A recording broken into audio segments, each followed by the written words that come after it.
Welcome to the Stories in EDU podcast, the show where we talk with real educators and hear their powerful impact. Their stories will grab you, inspire you, and show you the reach of the work we do. And now, the Bretzman Group presents your hosts, Josh Gauthier and Mandy Taylor.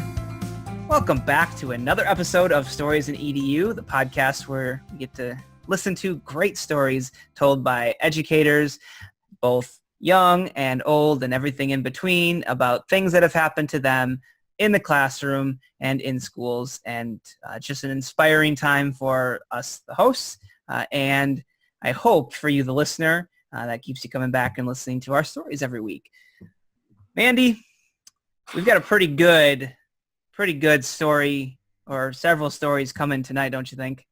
I do. I'm excited, and I really need a break because I mentioned to Josh right before we started, I just had like a big meltdown with my 14-year-old. He was doing the melting, and I was not helping the situation. So I was like, I'm going to go podcast. Okay, bye. And but it centers around work and homework and doing your job and being on top of things and everything that the parents of 14-year-olds deal with all the time. But, it's just one of those things that I think so many educators, teaching and education is part of what I do.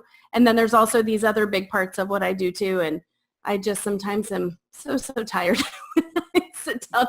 So this is actually a break for me. I'm so excited I came out to the other room. The door is locked. I am just ready to have some adult time to process, and my husband can parent for a while, and then I'll check in a little bit later. But yes, I'm excited. I think that segues perfectly into where I think our conversation will go tonight.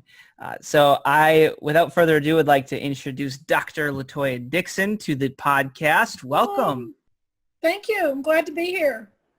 Awesome. So can you tell our listeners just the little bit about who you are and what you do? Oh, wow. I'll try and keep it short. I'm an educator. I was a classroom teacher, taught middle school English language arts for a while, and then became an assistant principal. I have served as a principal of both an elementary and middle school. And currently I serve as a state level leader in South Carolina. I work at the South Carolina Department of Education as the Director of School Transformation for our state. Wow, Director of School Transformation, which sounds like it could be an awesome job with an incredible amount of responsibility. I'm curious a little bit about what exactly that role looks like for you. Well, it's very comprehensive. Our office supports transformation in a lot of different ways, but one very focused area for us is in our lowest performing schools. So we are focused on those schools that are performing at the lowest level in our state, priority schools and focus schools. We also support charter schools through our office. And we have the pleasure of helping determine or direct or guide our schools in their school improvement efforts, which is a lot of the work I did on the ground as a principal and a teacher. Right. Well, and it's interesting. I'm an instructional coach, and I think that one of the things that has taught me is the broader systems perspective. When I was in my classroom, I was focused on my people, my 22 people and their families. I was with my team, and those teammates on my grade level team were really important, and then of course served as on different committees and things like that. But only in this position though has showed me how important those school-wide and district-wide systems are in order to set everyone up for the most success. And I see it in ways that I never saw. I wasn't supposed to. That wasn't really my job, but looking at some of those broader systems. And I'm wondering what you have found makes that successful. Like if you're working with campuses for transformation, what do you think is one of the most important things to transform a campus? Is it culture? Is it data? Is it, what, is there one? Is it people? I don't know that I'd say there's one in particular, but what I can tell you from my experience is that a comprehensive approach is best. I believe in building capacity of the folks who are within the school and within the system, and that includes the district. I think you have to attack all layers of the system. Very, very rarely will you find a thriving school in a non-thriving community, or would you find a non-thriving community with a thriving school? So I believe in a comprehensive approach, and then partnership and working side by side, not only with the folks in the school, the principal, the teachers, but also with the district, also with community members. I believe communities should own their schools, and that in order for our improvement efforts to be sustainable, we have to focus on building the capacity of those folks who are in those communities to keep that going and to do the work that needs to be done. So we have a model in South Carolina that is really an elbow-to-elbow approach. It's a side-to-side approach. We don't send in experts to tell you what to do and how you ought to do it and leave it in. We have a group of transformation coaches who work in school buildings every day, side by side, like one of the staff, but they are really there to guide and support folks in their own learning and building their own capacity, because our hope and our goal is that if we've built capacity in a way that it should be built, is those folks don't need us anymore. And we're not there to be the expert. We're there to work with you and build expertise together. Right. Well, and from my, as a coach, that's one of the things I've learned is we studied Jim Knight principles of coaching. And so that idea of, I love the idea, like did you say elbow to elbow or shoulder to shoulder? I can remember. But just that idea, I think teachers are just now 3 years in to me working in that building, understanding I'm here as an equal to you. I am learning just as much from you as you might learn from me. You are the expert on your kids in your classroom. I want to help you reach your goals and empower you to make the right decisions for your class. I'm not coming in to say you should do this, do it this way, because just because something worked for me doesn't mean it's going to work for you. I really have enjoyed building the relationships with teachers where I can sometimes now, they're like, I just need to talk through something. And I just get to ask questions and listen. And then they're like, okay, I know what I'm going to do. And they go. And it wasn't anything with me telling them. It was just getting to process through something with someone that, that they trust. So that's exciting. No, I was just going to say, coaching is about coaching. It's not about telling. Right. And we've worked really hard on a model that asks our coaches to ask the right questions, to understand how to do listening and listen in a way that helps guide their work with others. But coaching is really about cognitively engaging the folks who you are coaching in a way that they feel a sense of autonomy, mastery, and purpose over the direction in which they're going to accomplish outcomes. And so that's been our primary focus. I'm very familiar with Jim Knight's work. We use Elena Aguilar's work, The Art of Coaching, as our primary text. But we are very much focused on coaching behaviors and coaching conversations.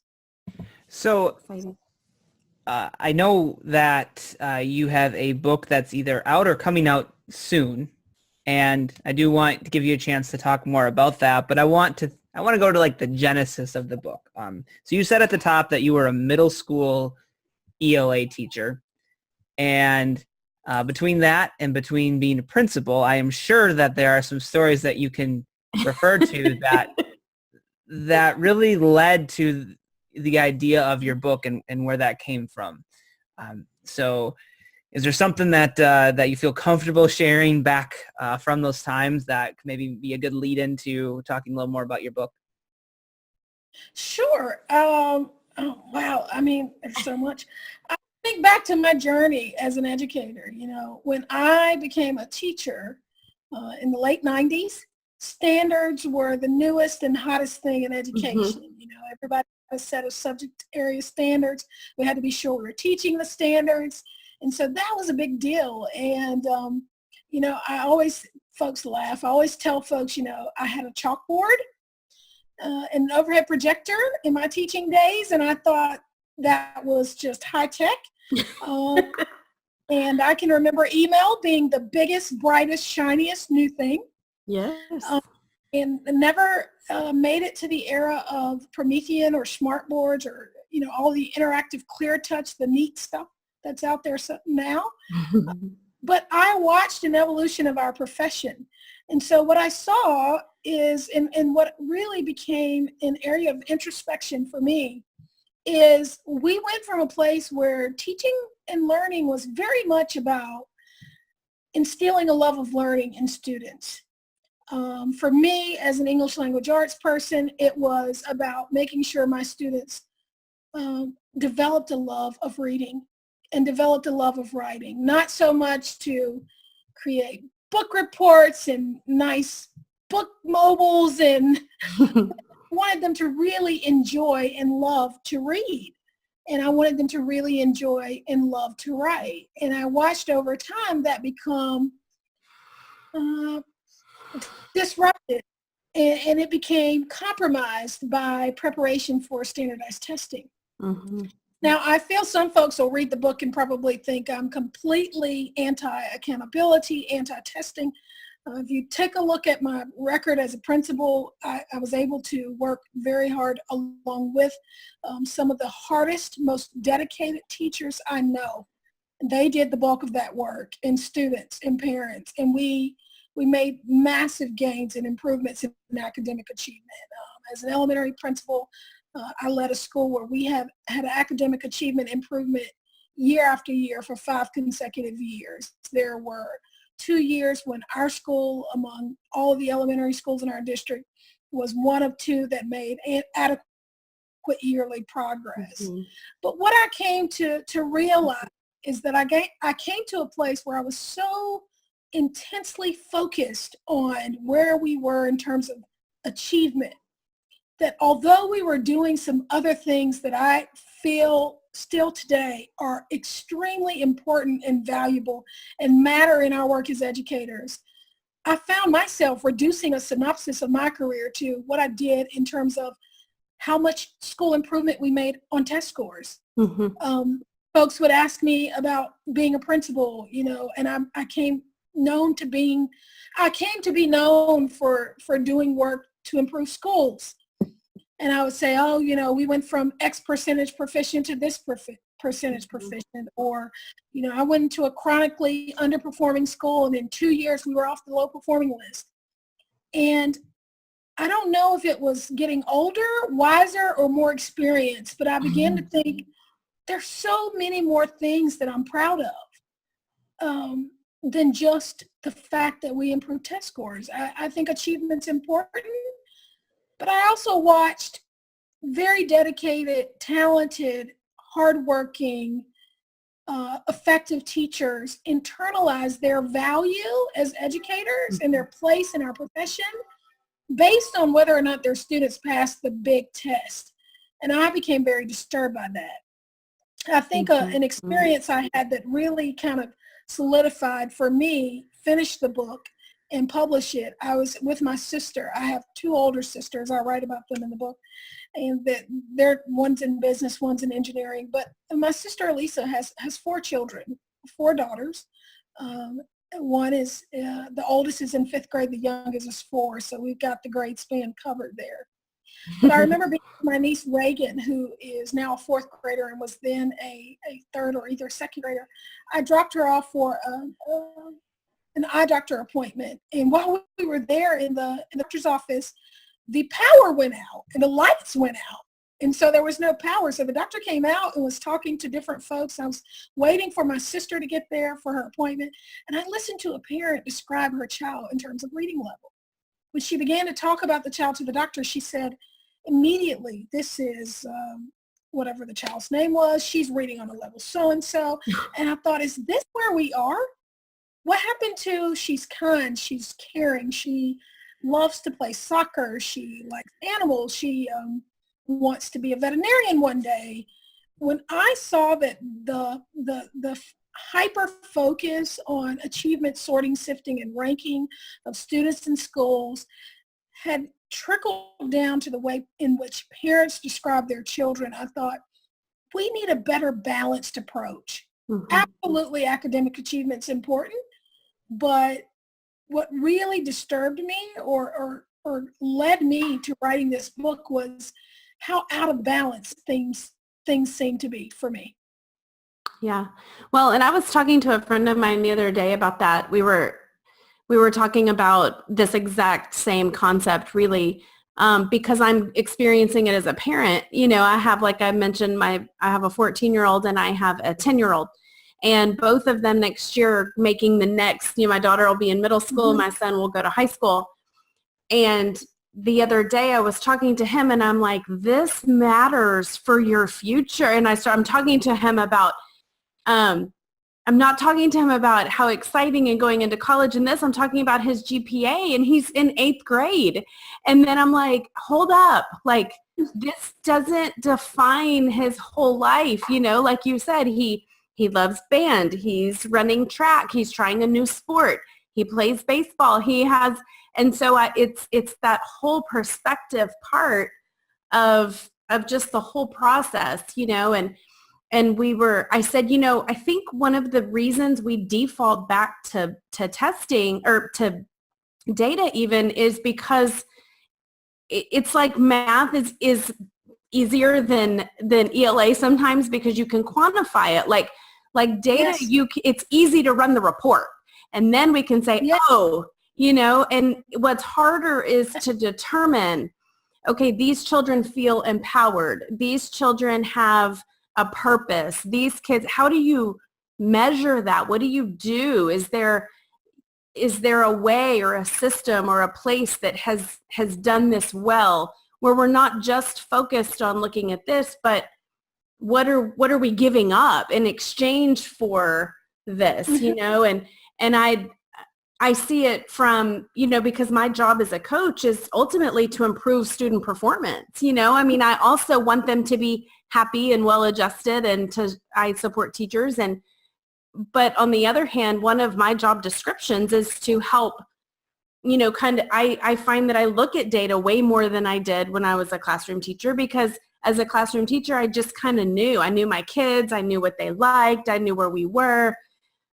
And with that being removed a little bit, and I don't have the answer. I don't have the 100%, like this is the way to do it. But I think that is one of the reasons your book really spoke to me, was just that kind of idea of when students are reduced to this one day, one score, and then the teachers have their worth kind of tied up in one day, one score, and what that does to our innovation, what it does to the relationships we have with kids, and how we, like you said, communicate with their families. And because in a lot of ways, I feel like we are responsible to kind of educate families about not just this one test, or not just, and then it's like, well, is that the message that I portray to the kids? And, and I don't know, it continues to baffle me. Yeah. I think it's the age-old debate of, is teaching a science or an art, or is it both? Right. And I certainly don't have the answers, but I have lots of questions, which is why I wrote the book. And you'll see in that book, I pose a lot of questions, because those are things that run through my mind. But I think it's a little bit of both. I think it's some science and some art, but I think we've gotten to a place where we are too perhaps heavy on the science side. And I write about this in the book, when I think about why I became a teacher, most of it was rooted in my own experience in public education.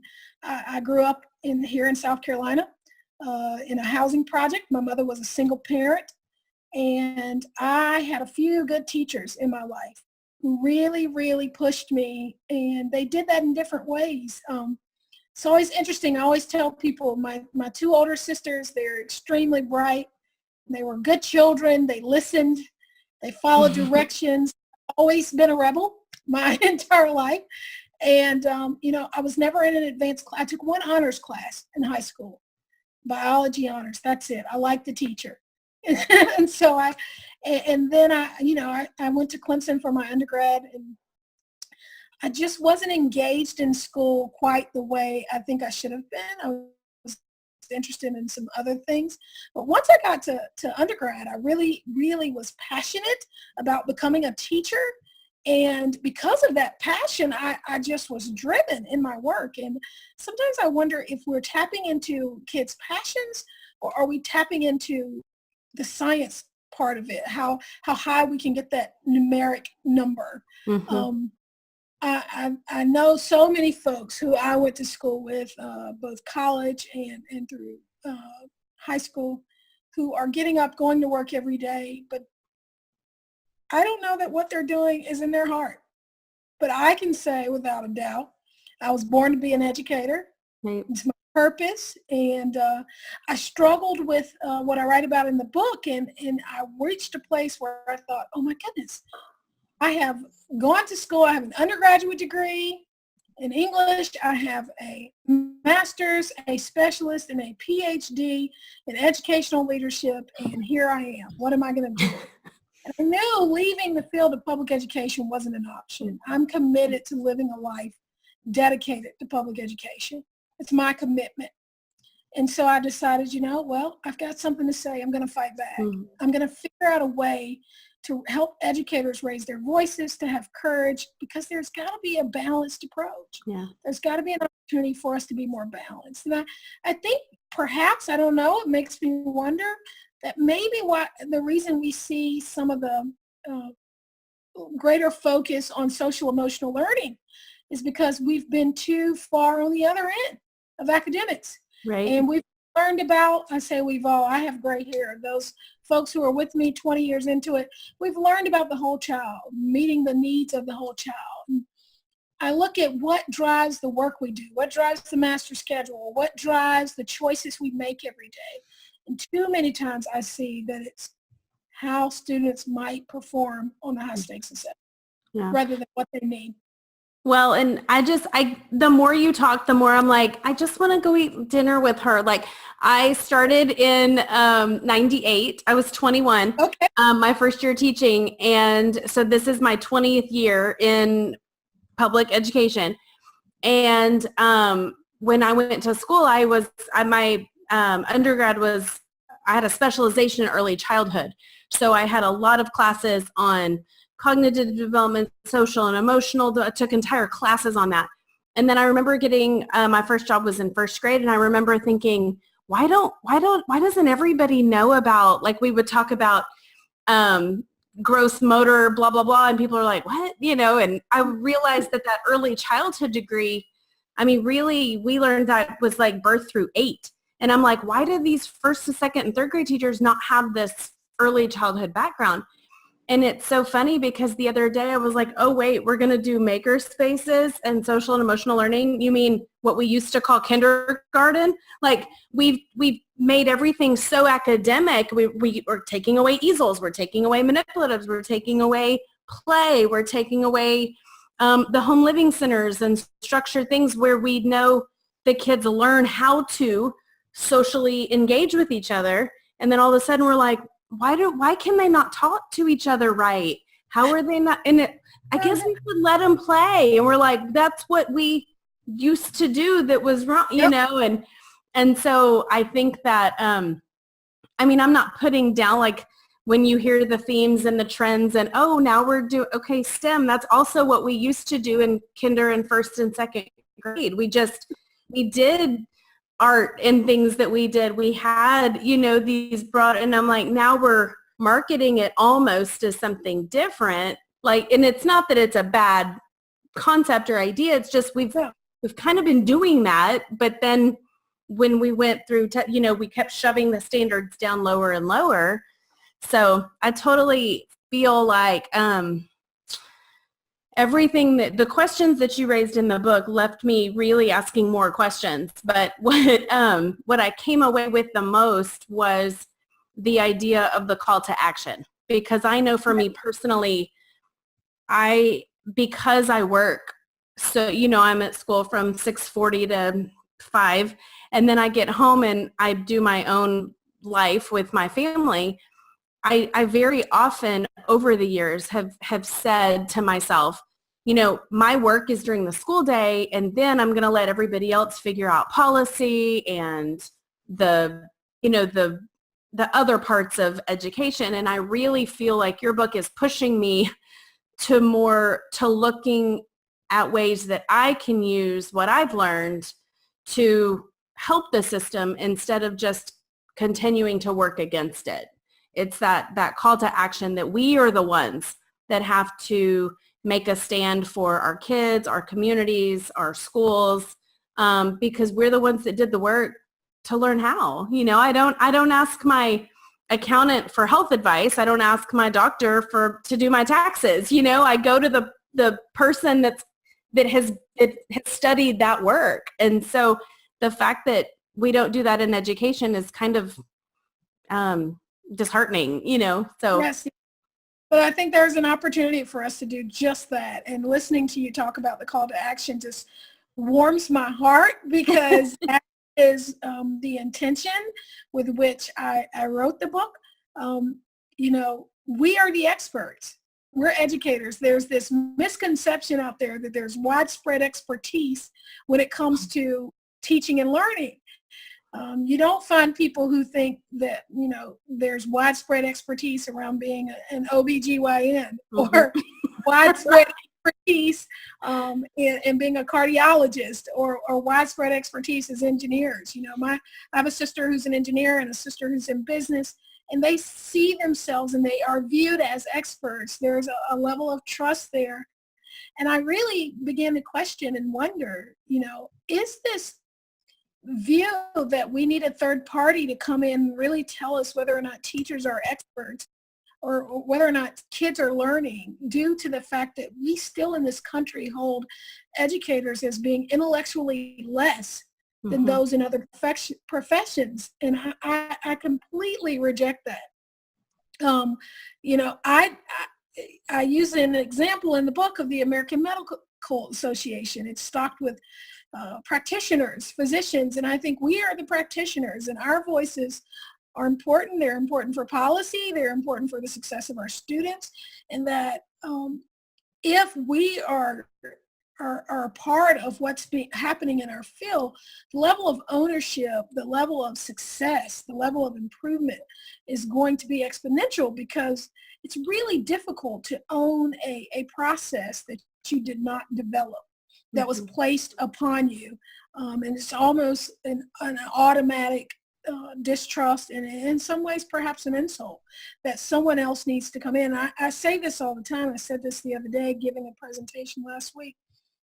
I believe that in 90% of the classrooms across America, maybe even 95, that I could walk in and say to the teacher, tell me who's mastering what you've done today. And they could tell me, Latoya, Tanya, Elisa, they've got it. Tell me who's not quite there, but with a little more support, if you work with them, you think you can get them there. They could tell me.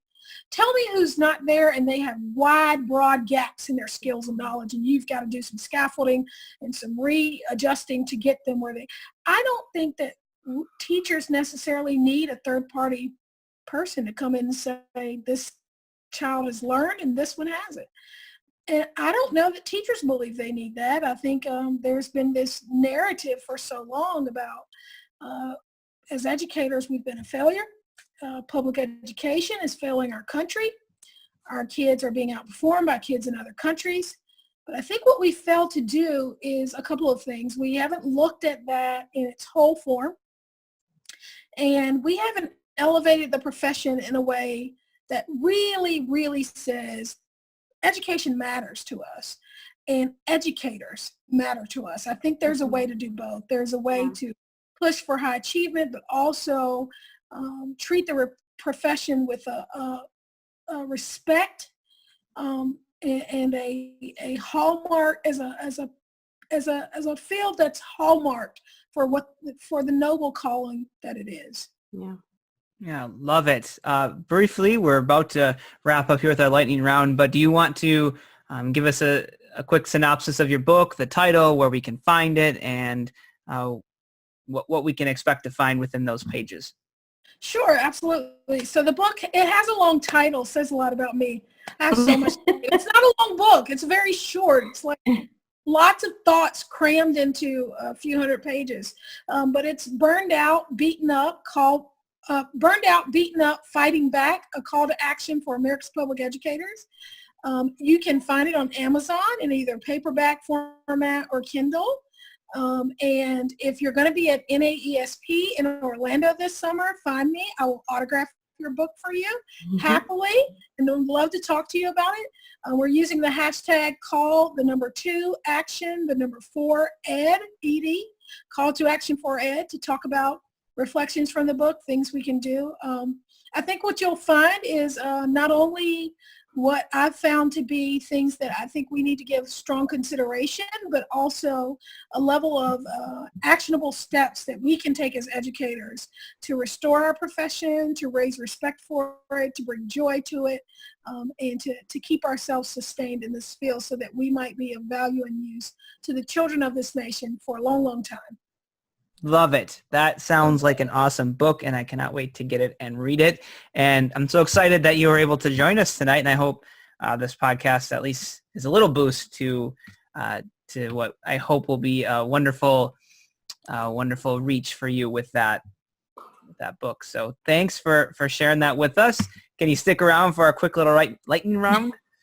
Absolutely. I wouldn't miss it for the world. All right. Fun. Awesome. So for the listeners, we do this every week. I do 1 minute. Each of us tells a quick story about a topic on the personalized PD Game of Stories cards, which I think I have upside down. There we go. Brought to you by the Brett Spin Group, of course. Right. Yeah, I know. It's like the light doesn't quick enough on there. So I think you can pick them up on Amazon. I want to say they're like $20 or something like that. But well worth it. Great conversations with your staff. So I'm going to go a little different from the topic tonight, just because I like variety. So I picked the card video conference. So tell a story about how you and or your students have video conference with other classes, experts, or people who added to the experience of your class. What tool did you use and did you like it? Mystery Skype, Google Hangout, or 2 cans and a string? Well, it wasn't quite 2 cans and a string, yeah. But I will tell you this story. So when I was a teacher in the early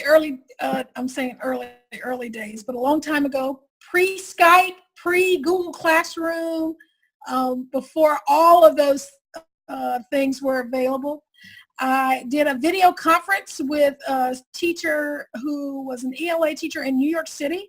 And I had our district technology person move this ginormous piece of equipment into my classroom that was worth thousands and thousands of dollars. We had to push all of the desk to one side because this piece of equipment was so huge.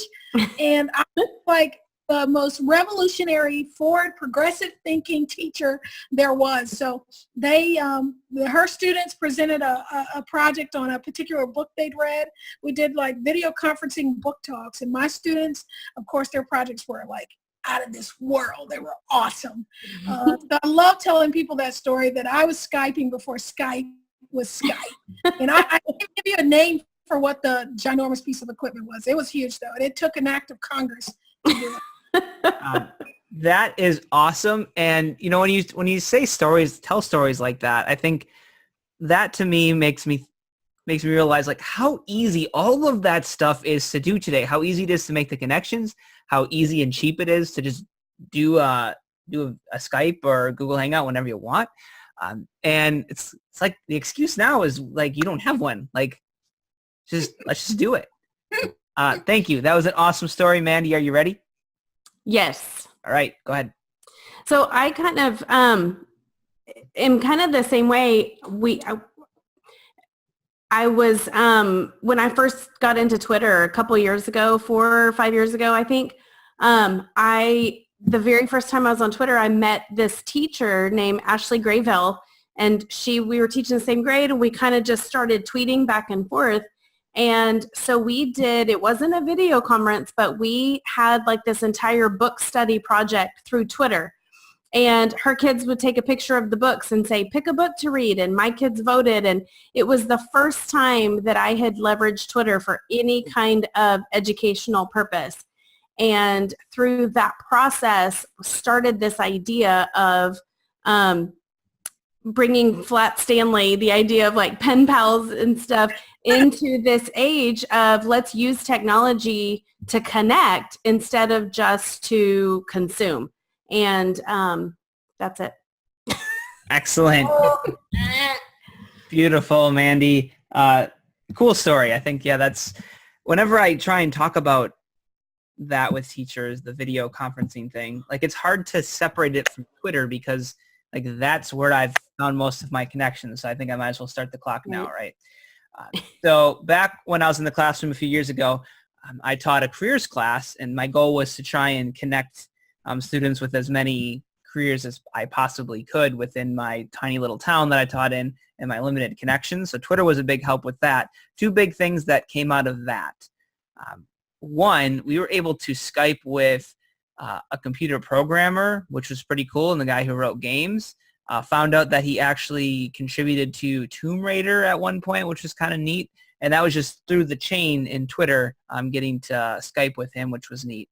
And then another cool experience, okay, now that I think about it, it wasn't Twitter, but I was able to reach out to a local university and had the admissions people Google Hangout in to my class and actually had the students ask them questions about the admissions process and how to be a successful student at the school. And that was a really cool experience to be able to do that. All right. Can I have your 2 seconds? No, I'm just kidding. Yeah, give me. All right. Dr. Latoya Dixon, it has been an absolute pleasure to have you on the podcast. Likewise, my friend.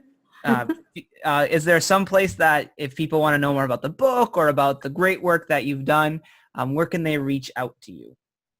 Yes, I'm on Twitter. I'm very active in lots of chats. You can follow me at Latoya, Latoya, and just for the record, the T is lowercase, always.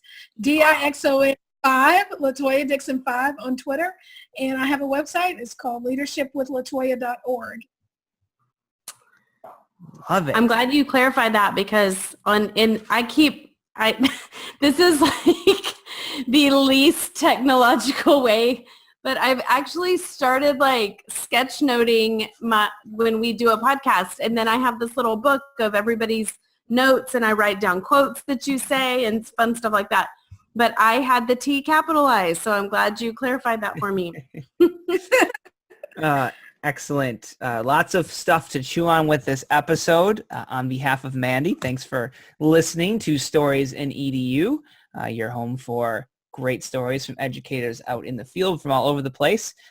And if you'd like to be a part of this experience and come and tell some stories on our podcast, feel free to reach out to Mandy or myself at either Mandy M. Taylor on Twitter or Mr. G Fact of the Day. And we look forward to hearing you tell your stories on our podcast. And even if not, please keep telling these stories because that's what makes our experience in education one that everyone can understand. So thank you for listening, and we'll catch you on the next episode. Thank you for tuning in to the Stories in EDU podcast. Please be sure to subscribe and leave us a review. Until next time, thanks again.